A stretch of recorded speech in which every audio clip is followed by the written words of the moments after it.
Earning $2,500 a month and thinking about buying a car? Let's break down exactly what you can afford without wrecking your wallet. Welcome to Driven Dollars, where we drive smart and spend smarter.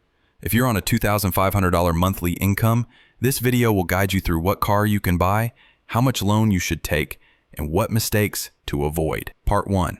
The 20-4-10 Rule. Let's start with the golden rule for car affordability. 20-4-10. 20% down payment, 4-year loan max.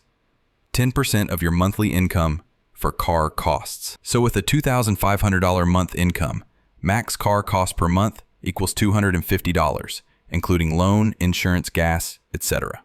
Part 2. How much loan can you take? Here are 3 cars that fit your budget and offer reliability. 1.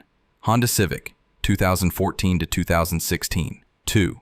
Toyota Corolla, 2013 to 2015. 3.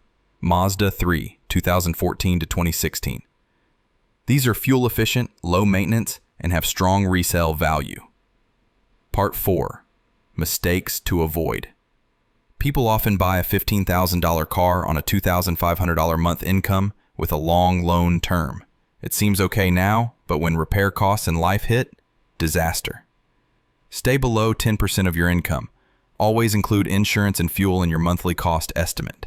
So yes, even on $2,500 a month, you can buy a great used car, but only if you do the math and plan smart. If you found this helpful, hit that like button and subscribe for more real-world car and finance tips right here on Driven Dollars. New videos every week.